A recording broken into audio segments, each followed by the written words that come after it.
ಶರಣಮೂರ್ತಿ ಎಲ್ಲ ನನ್ನ ಶ್ರೀಗಳಿಗೆ ಎಲ್ಲ ಶ್ರೀಗಳ ಪಾದಗಳಿಗೆ ನಮಸ್ಕರಿಸಿ ನಾನು ಭಾಷಣ ಮಾಡಲು ಬಂದಿಲ್ಲ. ಇಲ್ಲಿ ನನ್ನ ಮೊದಲನೆಯ ಪ್ರವಾಸ ಸುಮಾರು 100 ವರ್ಷಗಳ ಹಿಂದೆ ಪ್ರಾರಂಭವಾದಂಥ ಪಾರ್ಲಿಮೆಂಟ್ ಹಿಂದೆ ಸಂಸತ್,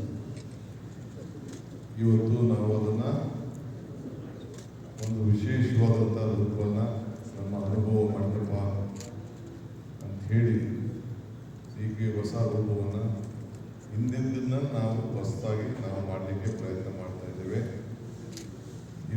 ಮತ್ತೊಂದು ಇತಿಹಾಸ ಸೃಷ್ಟಿಸಲಿಕ್ಕೆ ಸಾಧ್ಯ ಇಲ್ಲ ಅಂತೇಳಿ ಬಾಬಾ ಸಾಹೇಬ್ ಅಂಬೇಡ್ಕರ್ ಹೇಳಿದ್ದಾರೆ. ಹಂಗೆ ಇತಿಹಾಸವನ್ನು ನಾವ್ಯಾರು ಕೂಡ ಮರಲಿಕ್ಕೆ ಸಾಧ್ಯ ಇಲ್ಲ. ಅದಕ್ಕೆ ಗೌರವ ಕೊಟ್ಟು ನನ್ನ ಪ್ರವಾಸವನ್ನು ಜನರ ಸಮಸ್ಯೆಯನ್ನು ಇಲ್ಲಿಂದ ಆಲಿಸಲಿಕ್ಕೆ ಅದಕ್ಕೊಂದು ಹೊಸ ರೂಪವನ್ನು ಕೊಡಬೇಕು. ಬಸವಣ್ಣವ್ರು ಹೇಳಿದಂಗೆ ಕಾಯಕವೇ ಕೈಲಾಸ. ಹಂಗೆ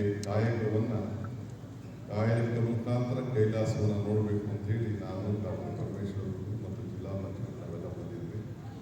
ಈ ವೇದಿಕೆ ಮುಖಾಂತರ ಈ ಒಂದು ಪವಿತ್ರವಾದಂಥ ಭೂಮಿಯಿಂದ ಒಂದು ಮನವಿ ಮಾಡ್ತಾ ಇದ್ದೇನೆ. ಎಲ್ಲ ರಾಜ್ಯದ ಎಲ್ಲ ನಮ್ಮ ಕಾರ್ಯಕರ್ತರಿಗೆ, ಮುಖಂಡರಿಗೆ, ಯಾರ್ಯಾರಿಗೆ ನನ್ನನ್ನು ನೀವು ನಾಡಿನ ದೊರೆ ಅಂತ ಯಾವತ್ತೂ ಕರೆಯಬಾರದು. ನಾನು ನಿಮ್ಮೆಲ್ಲರ ಸೇವಕ. ಇವತ್ತು ಮುಖ್ಯಮಂತ್ರಿ ಅಂತೇಳಿ ನೀವೆಲ್ಲ ನನ್ನನ್ನು ಆಯ್ಕೆ ಮಾಡಿದ್ದೀವಿ. ನಿಮ್ಮ ಸರ್ಕಾರ ಬಂದಿದೆ, ಇದು ನನ್ನ ಸರ್ಕಾರ, ಇದು ನಿಮ್ಮ ಸರ್ಕಾರ. ಸೊ ಅದಕ್ಕೆ ನೀವೆಲ್ಲ ಸೇರಿ ಮುಖ್ಯಮಂತ್ರಿ ಅಂತ ಕರೀರಿ, ಇಲ್ಲ ನಮ್ಮ ನಾಡಿನ ಸೇವಕ ಅಂತ ಕರೀರಿ. ದೊರೆ ಅನ್ನೋ ಪದ ಇಲ್ಲಿಂದ ಇವತ್ತಿಗೆ ತೆಗೆದಾಕ್ರಿ ಅಂತೇಳಿ ನಮ್ಮ